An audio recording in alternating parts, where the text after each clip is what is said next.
Fluminense também já não conseguiu tanta solução assim. Então, eu acho que a história do jogo era por aí, viu? Um Flamengo bastante atrapalhado para achar uma maneira de furar um bloqueio bem feito do Fluminense. Exatamente, com eficiência, né, Serginho? Muito bem feita a marcação. Ah, deixou o jogo feio, mas a proposta deles estava clara que era essa. E foi muito bem feito. Com jogadores que o Flamengo tem, né, do meio para frente, a gente sabe como é difícil defender, né? Então, assim, fizeram com maestria e, claro, no lance ali acabou, conseguiram furar essa... Aliás, em dois, né? Porque nesse lance, Esse com o quase. passe do Juninho, o Pedro vai conseguir um escanteio para o Flamengo e no escanteio vai sair o gol dele. Ele começou a jogada, né? Exato. Lá atrás, uma casquinha lá, né? Exatamente. Esse gol aí é aquele... Esse gol é aquele que, pra quem tá ali, é a cara do jogador do Fluminense, que defende o jogo inteiro, fica ali defendendo, tá segurando esse um pontinho que vai ajudar muito lá na frente.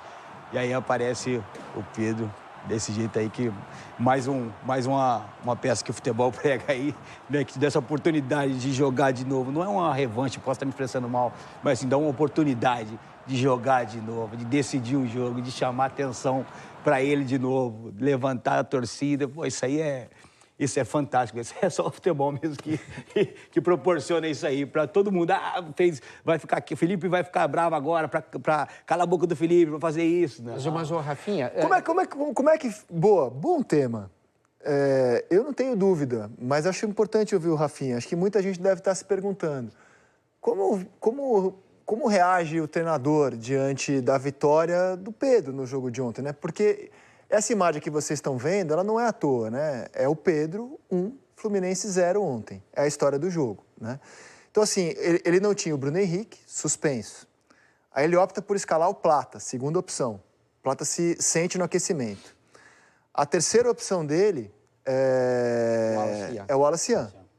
A quarta opção dele é o Juninho, porque o Juninho entra antes do Pedro no jogo.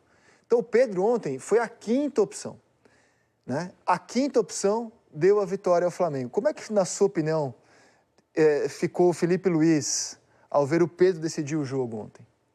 É o quinto filho, né? O quinto filho que salvou a família. Assim... Mas é bem claro, eu conheço os dois muito bem, tá? Esse moleque, ele pode ter o Pedro tem um carinho por ele, gosto muito desse menino, mas isso aí não é nada de marketing, de chamar a torcida, de vir contra, esse moleque aí, ele é do bem, tem um coração gigante, tem personalidade, e isso aí tudo que ele faz, dá pra ver que é claramente de coração, eu conheço muito bem ele, conheço os dois. O Felipe, dá pra ver a comemoração dele após o gol, acho que a gente não precisa falar, né? Falar nada. Ele é treinador, ele não tem problema pessoal com o Pedro, com nada, que a gente conhece muita gente em comum. Jogamos juntos, joguei com os dois juntos. Então, dá pra ver que ali ele tá pensando no clube. Nada maior que o Flamengo, que o clube, os dois, treinador e jogador no clube, é o maior. É o pai de todo mundo ali. E dá pra ver que os dois estão no mesmo objetivo agora. Depois de uma semana de tudo que aconteceu, o futebol dá esse presente pra ele, voltar a jogar. Claro, teve os problemas de exposição, o Felipe também exagerou um pouco, informação de venda, isso, tudo que, né, não cabe a mim falar sobre isso, mas... O futebol dá essa oportunidade de ele entrar, decidir o clássico contra um ex-clube dele, fazer o gol, tirar, como o Lino falou, o jogo que estava caminhando para um jogo, né, chatinho, Rafinha, ele vai e faz o gol da vitória. Demais. Demais. Olhando a coisa como, sei lá, contador de história, que é o que a gente é há mais tempo, aí, muitos anos, né, de escrever, etc.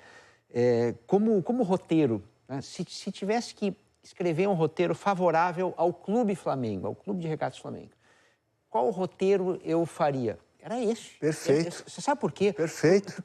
Porque, assim, se fosse o contrário, né? O Felipe escalasse o Pedro desde o início e o Pedro marcasse o gol, era uma boa história, mas não era uma história que favorecesse, digamos assim, o Felipe como gestor. Porque, para um pouquinho, uma semana você diz que o cara não tem nenhuma condição, aí você bota ele para começar, e aí ele vai e faz o gol, e aí acabou tudo. Então, qual é a moral que você tem para exigir dos outros também? O Felipe não fez isso. Olha o sorriso com que o Pedro foi para o aquecimento. Ele vai, não sei se tem essa cena, mas ele cumprimenta o Felipe ali, os dois. Né? Sorriso. Aí ele entra, aos 26. A primeira bola já é diferente, porque ele recebe uma bola na área, estava faltando presença de área. E aí, tem essa jogada do Juninho, ele vai conseguir o escanteio, e depois faz o gol. Uma jogada que não é do Juninho, inclusive, né? O Juninho não é um lançador, isso é uma jogada de Arrascaeta, né?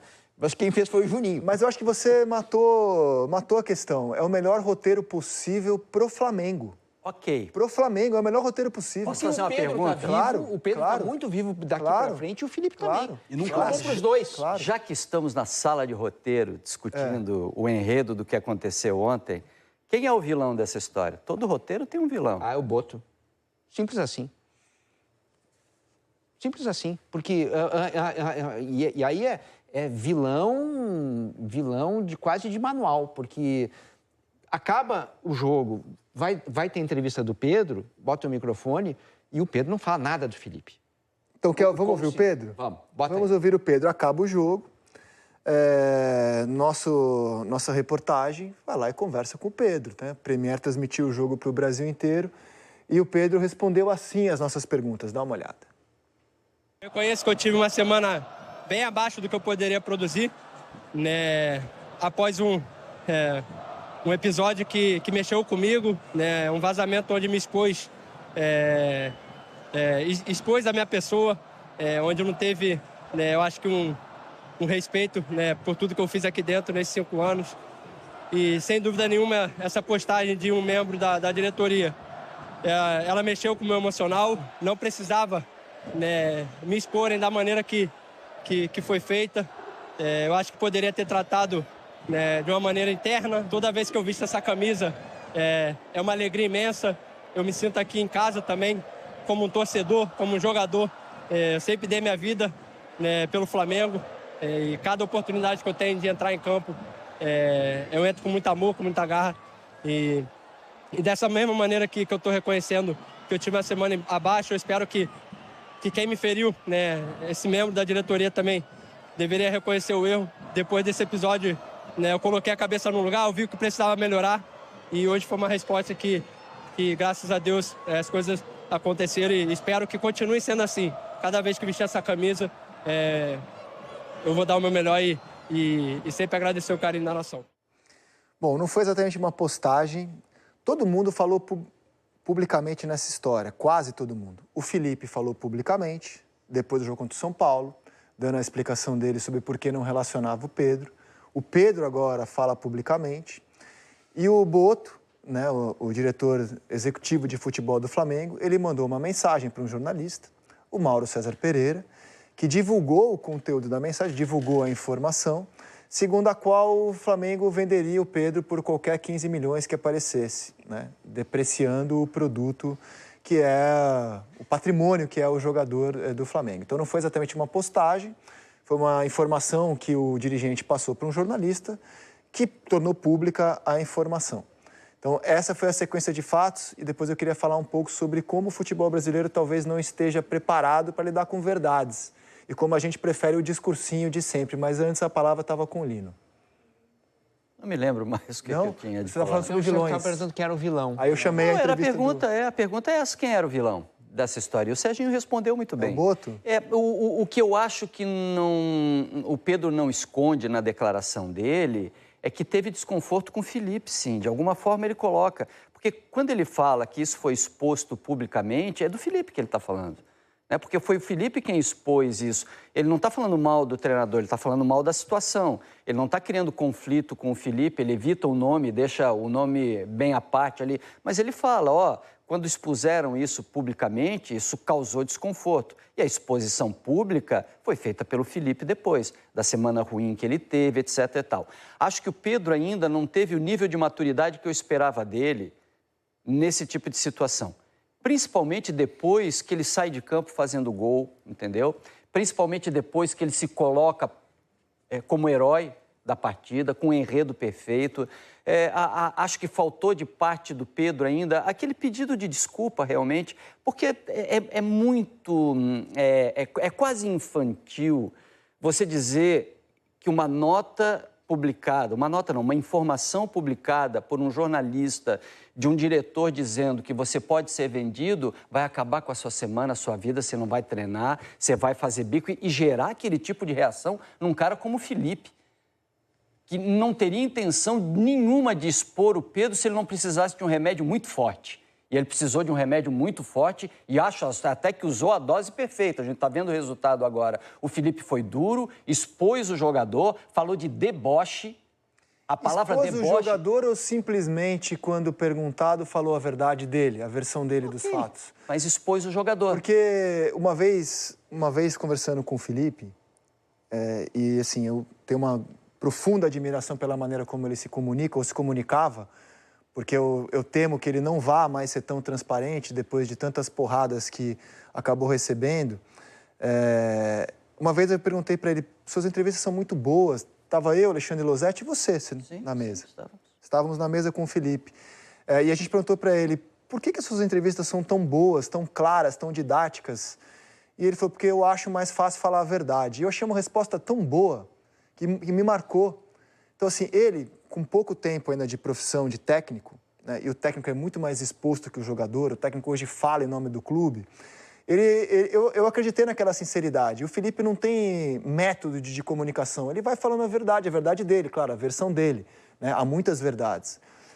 E acho que as pessoas que falam a verdade no futebol brasileiro pagam um preço alto. Uhum. O Estevão, quando perguntado na Copa do Mundo de Clubes sobre o rendimento dele, foi muito sincero ao dizer que a mudança de país, de cultura, de clube, estava mexendo com o emocional dele, com quem não mexeria. Foi massacrado por isso. O Felipe agora expõe a verdade dele, dá uma resposta simples e direta, que o Pedro vinha treinando no deboche. Hoje a gente sabe a versão do Pedro, porque ele vinha treinando mal, né? Porque ele se sentiu mal depois do Boto falar o que falou, ou escrever o que escreveu. Apesar de aí vem a minha crítica, tudo bem. Enxergar Perfeito. Nisso um descuido Perfeito. do Pedro, estratégico. Mas é a versão do Pedro sobre por que ele vinha treinando mal. Então o Felipe respondeu e eu vi muita gente criticar o Felipe porque ele estaria depreciando um produto do clube, um patrimônio do clube. E noto que desde o jogo com o Santos, o Felipe preferiu não mais tocar no assunto. Eu temo que essa tática de falar a verdade, que a gente já viu que não deu certo com o Estevão, não deu certo, na minha opinião, com o Felipe, porque ele foi muito criticado. Eu acho que, no fundo, o futebol brasileiro, o que é das pessoas, é o discursinho, do com muita fé em Deus e humildade. É se expor o menos possível, dar a menor quantidade de entrevista possível, não falar o que você sente, porque o que a gente, na verdade, a gente cobra as pessoas quando elas falam a verdade. Então, assim, no fundo, o melhor resultado é fazer o discursinho... com muita fé em Deus, humildade, ou simplesmente não falar. Perfeito, eu estou muito contigo. Agora, e é uma pena que seja agora, assim. Quando o Felipe fala o que ele falou, você acha que ele fala aquilo por causa de uma semana ruim do Pedro, que estava abalado com aquilo que aconteceu, que foi por causa daquela semana ali, porque o Pedro, dentro daquela semana, não treinou também? Isso é coisa muito mais antiga. Evidente que o Felipe está trazendo aquilo ali. Chegou um ponto que o Felipe já conversou com ele, os jogadores já conversaram com ele, o grupo já conversou com ele, várias pessoas já... Todo mundo tentou o que podia. E você acha que o Felipe falou porque foi instigado na pergunta? Não foi, ele já estava pensando aquilo ali. Eu estava nesse jogo em que ele fala. Antes da partida, ele dá uma entrevista de pré-jogo dizendo, não, o Pedro eu não vou falar agora, o Pedro eu vou falar depois da partida. Então, ele sabia o que ele ia dizer sobre o Pedro. Estava empoderado pela grande atuação do Flamengo do São Paulo também, que acho que deu mais moral para ele poder falar livremente sobre o tema. Também isso ajuda, o contexto ajuda também, mas o Felipe foi no meio dele pensado, porque o Felipe deve ter esgotado tudo lá dentro do vestiário, Rafinha. Pode ser. Antes de passar para o Rafinha, até onde eu saiba, e essa informação não me foi passada pelo Felipe Luiz, muita gente... foi o Felipe que te contou isso. Não foi o Felipe, mas eu fiquei sabendo que no jogo contra o Táchira, por uma fonte muito boa, eu fiquei sabendo que no jogo contra o Táchira, antes da partida, o Felipe reúne o Pedro e o Arrascaeta e diz que para os dois jogarem juntos, os dois jogadores mais talentosos do time, que ele queria ver os dois jogando juntos, eles teriam que cumprir funções defensivas básicas, né? Como hoje qualquer jogador, o Harry Kane marca. Por que o Pedro não vai marcar? Né? O Harry Kane deu carrinho contra o Flamengo, aos 40 do segundo tempo levou o cartão amarelo. Então, se o Harry Kane marca, o Pedro vai marcar também. E o Felipe combinou com os dois funções defensivas básicas que eles deveriam fazer contra o Táchira.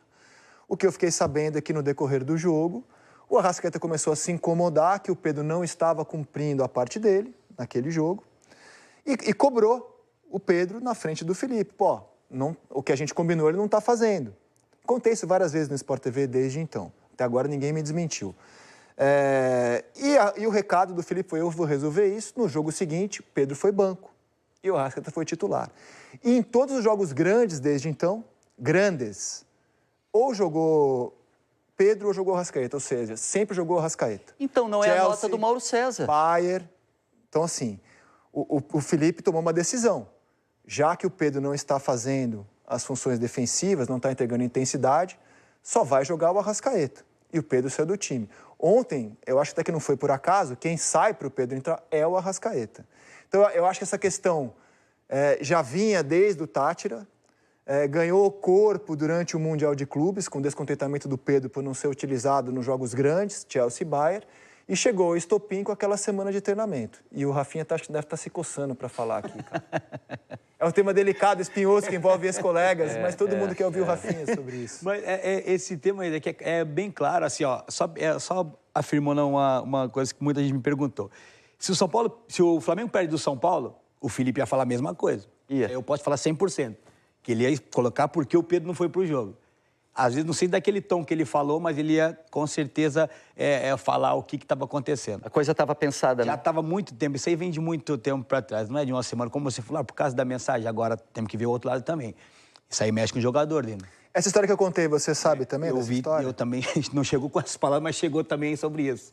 Falou assim, por que eu faço e ele não vai fazer também? Tem que fazer junto, não foi combinado? A gente fica sabendo das coisas assim pelos amigos. Tem muitos amigos próximos, tem coisa que não dá pra gente falar, mas assim, esse tipo de coisa é bem clara, porque, cara, se o cara tem jogador, né? Antigamente, tinha isso, Sérgio e Zeca, antigamente tinha isso. Não vou treinar, vou na manhã agora, mas sábado eu vou arrebentar. Sábado eu vou fazer 2, isso não tem mais. Acabou isso aí, acabou o Romário. Isso aí não existe mais. Ronaldinho acabou isso. Essa coisa acontece, hoje em dia tem que entregar. O treino te condiciona para o jogo, o treino te leva para o jogo. Eu falei isso logo no fechamento, depois do jogo a gente conversou sobre isso, eu falei, é só ele olhar para o treinador dele, o cara que ele treinou, que há 1 ano atrás ele era companheiro de vestiário, que era amigo dele de profissão. Agora, essas coisas de quem vende venda, quem vende isso, que mensagem, isso aí, eu vou te afirmar isso aí, eu fui atleta durante 22 anos. Isso aí mexe, como o Estevão falou, mexe. E como que você vai querer, como você diz do Felipe, um cara verdadeiro? Como você vai cobrar de um cara verdadeiro, como ele sempre foi na vida dele, vir com um discurso e inventar, falar uma coisa que não é verdade, não combina com ele, não é? Por isso que as coisas, ele é bem claro, às vezes vai pagar caro por isso, por ser claro, por ser correto, por falar a verdade, vai pagar, claro, como você falou, pode não acontecer mais, mas ele foi bem claro. Exagerou um pouquinho na palavra lamentável e ridículo, beleza, você não precisava falar também. Podia chegar e falar, rasga ele lá dentro do vestiário. Dele, talvez, claro. Ele vai pegar. Mas dá pra ver que ele falou num tom já que ele tava. Mas você conhece o Felipe, pra ele chegar aí. Lino, como você tá coberto de razão, já vem de muito tempo isso. Não teve uma conversa, não. Eu conheço o Felipe. Muito tempo essa coisa. E tava incomodando agora. De todo jeito mexe. Não vou passar o pano pra nenhum dos dois, não. Mas o jogador sente isso sim. Por quê? 1 ano da Copa do Mundo, voltando de uma cirurgia, de uma lesão que ele teve, foi pro Mundial, não rendeu, é o camisa 9, todo mundo tá apontando para ir para a seleção brasileira. 1 ano da Copa do Mundo, ele titular, foi entregando 30 gols por jogo, o cara oferece ele para ser vendido qualquer 15 milhões. Aí, não sei se eu não posso falar que isso é orgulho, eu posso estar me expressando mal, posso estar falando bobeira, mas mexe com o jogador. Falta de reconhecimento. Mexe, não é isso aí, eu falo, eu faço 30 gols toda temporada, tô entregando, tô fazendo isso, tô fazendo aquilo, o cara quer me vender, porque eu não... Tudo bem, aí já foge da parte da parte técnica, da parte de campo. Então aí, mas eu não... É infantil, é garoto, tá sentindo por uma mensagem, o cara... Não é que mensagem, que ele sente... Cara, ele tem as vaidades dele também, tem o ego dele, ele fala, eu sou tão importante pro clube, o cara tá querendo me entregar por 15 milhões, uma hipótese. Como é que resolve isso agora? Agora sim, fica claro que ficou ruim, depois uma exposição dessa fica ruim. Mas eu acho que ficou bom. Depois desse jogo mostrou. Eu acho que esse Fla-Flu deu 2 caminhos, né? O caminho pro Pedro, que é o seguinte, né? Você viu? Eu tenho qualidade, eu resolvo jogos e beleza, já me ajeitei e vamos para frente. E principalmente o caminho do Felipe, né? Eu sei que o Pedro é valioso, mas ele não estava na frente, eu botei outros 4 antes na fila, o Pedro foi lá, resolveu, e eu vou também escalar ele conforme a parte física. Então, assim, deu 2 caminhos para os dois. O que eu não vejo agora é qual é o caminho do José Botto, né? Porque ele foi atacado pelo Pedro na entrevista, ele não foi defendido pelo Felipe na entrevista dele, o Felipe passou a... E acho que nem era papel do Felipe ficar defendendo caminho, mas o ele ficou complicado. Eu não sei o que fazer, entendeu? Essa é a única, cara. já foi o que você falou, Lilian. Quem era o vilão da história? Quem que, assim, não sei se é essa palavra tem que ser usada, mas nem o Felipe tinha que ter dado aquela entrevista ali, Zé, na minha opinião. Acabou o jogo, por que não vai falar? O diretor tá ali pra quê? Fala ele. Fala ele por que o jogador não tá ali, por que o Felipe, o treinador, vai se expor para daquela maneira também falar ele, que daí ele levantou levantou a bola para todo mundo vir e chutar. Por que ele não assumiu a responsabilidade e foi lá e falou, ó, sou diretor, José Boto, eu vou falar, o Pedro não foi pro jogo por causa dessa situação. Na Europa acontece isso. A confusão, tem quando o jogador está em disciplina. Não, o diretor vai falar. O diretor esportivo vai lá e fala. O Felipe nem precisava ter entrado nessa. Cara, eu tenho uma visão otimista, assim, do ponto de vista do Flamengo, sobre como o Flamengo vai sair dessa história. Não é a primeira vez que o Pedro é alvo desse tipo de comentário sobre intensidade, trabalho em treino. E não estou falando de dedicação, porque, por exemplo, eu sei que boa parte do retorno do Pedro, precoce, é em função da dedicação que ele teve no pós-operatório, que foi exemplar. Eu só ouvi gente falar que foi absurda. Desde o primeiro dia ele já começou a se recuperar e ele se cuidou muito bem no pós-operatório. Mas não é a primeira vez que a gente ouve personagens do futebol falando da relação do Pedro com treino, com intensidade. Dorival Júnior já falou sobre isso. Davi Luiz, que foi colega, já falou sobre isso, com a visão europeia do Davi, que passou a vida inteira na Europa. Felipe fala agora, e talvez tenha tido outros. O preparador físico do Sampaoli, que perdeu completamente a razão, mas também a agressão estapafúrdia que ele cometeu é motivada por um comportamento questionável do Pedro, que se recusava a aquecer para entrar num jogo do Flamengo contra o Atlético Mineiro, e aí ele perde completamente a razão e agride o jogador do Flamengo.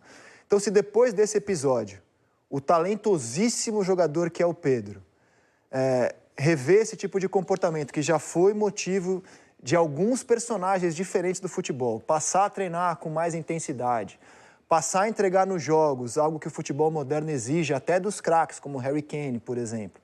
O Mbappé, que eu acho que é o melhor jogador do mundo hoje, está sendo questionado no Real Madrid porque não combate, por que o Pedro não vai ser no Flamengo? Então, se o Pedro começar a entregar algumas coisas que talvez ele ainda não entregue, somada à categoria que ele tem como jogador, é capaz de o Flamengo sair muito grande dessa história, cara. Então, assim, hoje a gente está analisando um momento de turbulência de um mês da temporada. Mas o Flamengo pode sair muito grande dessa história se isso trouxer um outro Pedro daqui pra frente, cara. E aí seria uma vitória do clube, cara. Do clube. E eu acho que é perfeitamente possível. O próximo jogo é Bragantino, fora de casa. Não tenho a menor ideia se o Pedro vai começar. Mas se ele for a quinta opção, ele ganhou casas agora, certo? Ele já vai ser a terceira, talvez. Terceira, segunda. E, cara, tem chance dessa história terminar muito bem pra todo mundo, cara. Vou usar uma sensação tua de meses atrás para argumentar algo que vai mexer com o ambiente do Flamengo, tá? Faz um bom tempo que você fala que o Flamengo não deveria ter contratado alguém com o perfil do Juninho e sim alguém com o perfil do Pedro. Ou seja, jogador... reserva do Pedro? Não sei, um jogador de área... Juninho eu não digo, mas eu sinto falta nível. no elenco do Flamengo, só tem o Pedro, centroavante de área. E tá na cara que o Flamengo vai fazer isso. Tá? E se o Flamengo contrata um outro centroavante grandão, não no tamanho, tô falando grandão assim, jogador caro. A cabeça do Pedro também daqui a pouco vai dar outro nó, gente. Então, o Pedro precisa estar preparado para ter dirigente que não gosta dele, treinador que não suporta nesse momento, situações de banco, assim como ele foi resiliente na situação de lesão dele. Cara, é da vida do futebol, nem sempre vão gostar de ti. E você quebra emocionalmente. Eu me preocupo pelo Pedro, me preocupo pelo nível de jogador que ele é, pelo talento que ele tem. Ele tem que ter um pouco mais de firmeza emocional, cara. Ele não pode quebrar nesse tipo de situação, porque um diretor passou uma informação para o jornalista que quer vender ele por 15 milhões, aí ele criou numa semana um vendaval dentro do clube. O Pedro merece, sim, ser louvado pelo que ele faz dentro de campo, o golaço que ele fez ontem, a virada de ambiente que ele criou, mas precisa ter mais cabeça, gente, não pode ser tão frágil.